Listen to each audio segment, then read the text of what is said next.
This is Hot News. Kora subscribe, like, share maze ujye wumva amakuru menshi agiye atandukanye. Amasezerano atandukanye yerekeranye n'ubufatanye hagati y'ibihugu byombi. Muri urwo ruzinduko kandi Perezida Twadeha yasuye Minisiteri y'Ingabo y'u Rwanda, asura urwibutso rwa Jenoside rwa Kigali ruri ku Gisozi aho yunamiye inzirakarengane ziharuhukiye.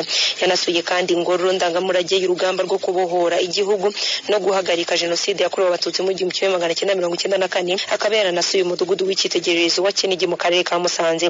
U Rwanda na Centrafrica bisanganye mu bufatanye aho u Rwanda rwohereje ingabo zarwo mu bikorwa byo kugarura amahoro muri icyo gihugu. Kwa kane tariki ya 12 Kanama 2021, Perezida wa Repubulika Paul Kagame yakiriye ndetse agirana ibiganiro muri village Urugwiro n'uwahoze ari Minisitiri w'Intebe wa Ethiopia Haile Mariam Desalegn. Haile Mariam kuri ubu niwe ukuriye ihuriro rigamije guteza imbere ubucuruzi bwifashisha ikoranabuhanga ku mugabane wa Afurika bwitwa The Africa Electronic Trade Group. The Africa Electronic Trade Group ni ihuriro ry'inzobere z'Abanyafurika n'abashoramari bafite icyerekezo cyo guteza imbere no gushyira mu bikorwa gahunda yo kuzamura ubushobozi bw'imbere no hagati y'ibihugu bya Afurika. Rihoza kandi abayobozi mu nzego za leta n'abikorera kugira ngo bateze imbere imishinga ikoresha ikoranabuhanga mu itumanaho ku nyungu z'aba rwiyemezamirimo bo muri Afurika muri iki gihe ndetse n'ejo hazaza. Ni naryo ryatangije urubuga rwitwa Sokuku rukorerwaho ubucuruzi rugamije guharurira inzira ibigo bito n'ibiciriritse kuri uyu mugabane. Ubutumwa ibiro by'umukuru w'igihugu byanyujije kuri Twitter buvuga ko biteganyijwe ko iri huriro rizafungura ibiro bikuru mu Rwanda, Continental Headquarters, bizaba bikorana bya hafi n'ibyo ku rwego rw'akarere. Mbere y'uko kwezi kwa Nzeri kurangira, muri ambasade y'Ubufaransa mu Rwanda hazaba hari umukozi wihariye uzaba ahuza inzego z'ubutabera z'u Rwanda n'iz'Ubufaransa. Ibi byatangajwe na ambasaderi w'Ubufaransa mu Rwanda Antoine Anfray mu kiganiro yagiranye n'abanyamakuru kuri uyu wa kabiri i Kigali. Mu ruzinduko yagiriye mu Rwanda mu mpera z'ukwezi kwa gatanu uyu mwaka, Perezida w'Ubufaransa Emmanuel Macron yashimangiye ko azakora ibishoboka byose ngo abagize uruhare muri Jenoside yakorewe Abatutsi bacirwe imanza. Mu kiganiro n'abanyamakuru kuri uyu wa kabiri, ambasaderi w'Ubufaransa mu Rwanda Antoine Anfray yavuze ko ibyo Perezida Macron yavuze ubwo yasuraga u Rwanda byatangiye gushyirwa mu bikorwa kandi bigiye gutuma mu Bufaransa hari izindi manza z'abashinjwa uruhare muri Jenoside yakorewe Abatutsi zitangira. Mu kwandika amateka mashya mu mubano w'u Rwanda n'Ubufaransa kandi hasinywe amasezerano atandukanye y'ubufatanye. Ambasaderi Antoine Anfray avuga ko kimwe mu byo agiye kwibandaho ari ugukurikirana ishyirwa mu bikorwa ry'ayo masezerano, ari nako ashishikariza abashoramari b'Abafaransa kumenya amahirwe ari mu Rwanda. Icyerekezo gishya cy'umubano w'u Rwanda n'Ubufaransa cyashimangiwe n'uruzinduko Perezida w'Ubufaransa Emmanuel Macron aheruka kugirira mu Rwanda, gishobora gutuma ishoramari ry'Abafaransa mu Rwanda rirushaho kwaguka ndetse rikaniyongera mu minsi iri imbere. Tukiye mu makuru arebana n'ububanyi n'amahanga, Guverineri w'intara ya Kayanza mu Burundi Colonel Micishahayo avuga ko abona imigenderanire y'u Burundi n'u Rwanda itazatinda gusubira. Yabibwiye Abanyarwanda n'Abarundi bari bitabiriye umuhango wo gushyikiriza Guverineri w'intara y'Amajyepfo mu Rwanda Abanyarwanda 7 bafatiwe mu gihugu cye hamwe n'inka y'Abanyarwanda Abarundi bari batwaye tariki 6 Kanama 2021. Marie Claire Joyeze yaduteguriye inkuru irambuye. Guverineri Kishahayo w'intara ya Kayanza mu Burundi avuga ko Perezida w'u Burundi n'u Rwanda bari mu nzira yo gufungura imipaka hagati y'ibihugu byombi. Perezida wacu w'u Burundi General Major Evariste Ndayishimiye hamwe na General Paul Kagame twarumvise yuko bariko babitegura neza, turabona ko vuba imigenderanire izosubira. Anavuga kandi ko abaturiye inkiko z'u Burundi n'u Rwanda bifuza ko imipaka hagati y'ibihugu byombi yakongera gufungurwa kuko yafungiwe byabangamiye ubuhahirane. Afatira urugero ku mupaka wa Kanyaru. Kuri frontiere ya Kanyaru hariya hepfo nukuru hagiye harababaje cyane. Nkunda kujyayo abanyagihugu cyangwa abaturage bakaza ari benshi biyumvira ati kumbure tugira twugurure, ukabona ko bavyishimiye cyane, ariko tukabaremesha tukababwira ati nimwihangane gatoyi tuzoyugurura. Ni frontiere ikomeye cyane kandi isanzwe ko abaturage benshi amamodoka yo kwego mpuzamakungu twizera yuko vuba kuri iyo mipaka izokuguruka. Kandi nawe ngo akiri mutoya yakundaga kuza mu Rwanda, bityo akaba yumva abanyoteye kuza mu Rwanda no kujya i Burundi. Navukiye mu Kayanza, twaza kenshi muri Gikongoro no muri Butare.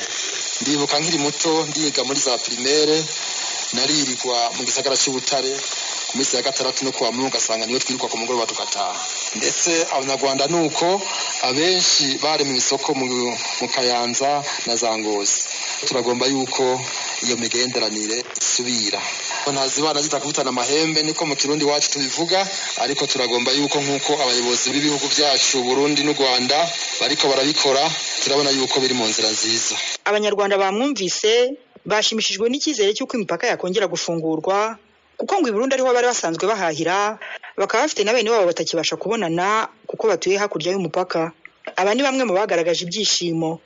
Dufite abavandimwe kandi twarahahahiraga, ubwo rero urumva ko hari ikintu baduhombeje, natwe twakuragayo imyenda, imyumbati, mbese n'ibishyimbo twarabihakuraga.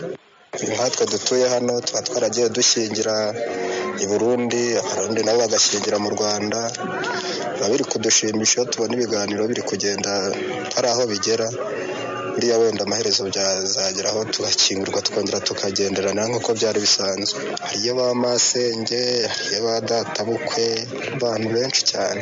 N'abana bari bafatiwe i Burundi nta kabuza ko nabo bazishima imipaka niyongera gufungurwa, kuko muri rusange bavuga ko bari bagiye guhaha, cyane cyane bagendeye kuko hari abarundi babonye mu Rwanda babona ntacyo babatwaye, bakibwira ko nabari ko bizabagendekera nibajya i Burundi.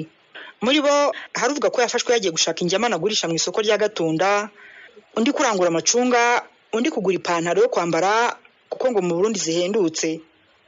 Marie Claire Joyeuse, KT Radio mu karere ka Nyaruguru. 12 Kanama 2021 abanyarwanda 32 bari bafungiye muri Uganda bagejejwe mu Rwanda. Mu gitondo cyo kuwa kane tariki ya 12 Kanama 2021 nibwo aba banyarwanda bagejejwe ku mupaka wa Kagitumba mu karere ka Nyagatare.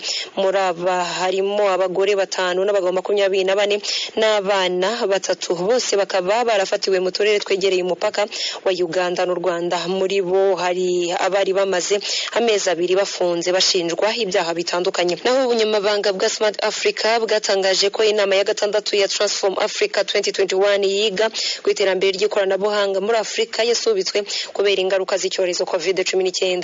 Ubunyamabanga bw'ikigo Smart Africa bwatangaje ko iyo nama yari iteganyijwe kubera i Kigali hagati ya tariki 8 n'iya 10 Nzeri, ihuje abatumirwa basaga 10,000 baturutse mu bihugu 100 birimo n'u Rwanda, ku nsanganyamatsiko igira iti uguhuza Afrika nyuma yo kugenzura amakuru n'imibanire ifatika ndetse n'ibyago bishamikiye ku cyorezo COVID-19. Afatanya ibikorwa bose bafatiye hamwe umwanzuro gusubika inama y'uyu mwaka mu rwego rwo gukomeza kubungabunga amagara y'abari kuzitabira iyo nama n'abafatanya bikorwa muri rusange. Kuva mu 2013 inama ya Transform Africa iterana buri mwaka ku ntego yo kongera udushya duhangwa ku mugabane mu bijyanye n'ikoranabuhanga. Amakuru arebana n'ubutabera, Venna Rutunga woherejwe n'ubutabera bw'Ubuholandi yahakanye haregwa byo kwicisha abo yayoboraga muri Izar. Ni mu rubanza rwasubukuwe kuri uyu wa kane tariki 12 Kanama 2021 mu rukiko rw'ibanze rwa Kicukiro, aho Venna Rutunga aregwa ibyaha bya jenoside yakorewe abatutsi mu Rwanda mu 1994. Venna Rutunga yemeye ko mu 1994 yatumije abajandarume bo kurinda ikigo yayoboraga, ariko bongo bakishora mu bwicanyi. Mu iburanisha riheruka kuwa mbere w'iki cyumweru kwifungwa n'ifungurwa ry'agateganyo, Rutunga yari yagaragarije urukiko inzitizi zirimo kuba atarabonye dosiye ye ku gihe no kuba atabasha kuburanira muri gereza y'Amageragere hafungiye kubera ikibazo cy'ikoranabuhanga rya Skype ryamugoraga. Rutunga hakekwaho kuba yaragize uruhare mu bwicanyi bwakorewe abatutsi basaga 1000 bari bahungiye mu kigo cy'ubushakashatsi cya Izar Rubona mu cyahoze ari Perefegitura ya Butare, ubu ni mu ntara y'Amajyepfo. Mu gihe cya jenoside yakorewe abatutsi mu 1994, Rutunga yari umwe mu bayobozi baho muri Izar Rubona, bikavugwa ko yafatanyaga n'abandi mu gutegura inama n'ibikorwa bitegura jenoside. Umwunganira yavuze ko Rutunga afunzwe binyuranyije n'amategeko kuko afungiye muri gereza ya Kigali Imageragere, kandi mu gihe arimo kuburana kwifungwa n'ifungurwa ry'agateganyo. Avuga ko itegeko risobanura ko nta muntu utangira kuburana ifungwa n'ifungurwa ry'agateganyo afungiye muri gereza. Ubushinjacyaha bwavuze ko Rutunga acumbukiwe Imageragere mu byumba byumba byabugenewe bya VIP muri gereza kandi byagenzuwe n'indorerezi mpuzamahanga.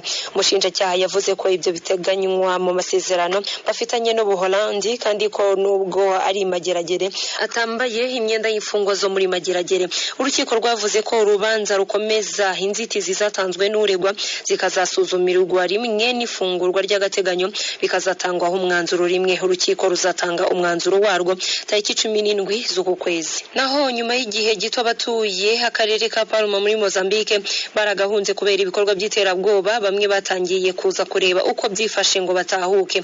Muri quartier ya Mkulalino mu karere ka Palma mu majyaruguru ya Mozambique, Sumaili Mohamed, umusaza w'imyaka 64, amaze igihe yarahungishije umuryango we mu cyaro, amaze kumva ko inzego z'umutekano z'u Rwanda n'iza Mozambique zimaze kwirukana ibyihebe mu gace yaratuyemo.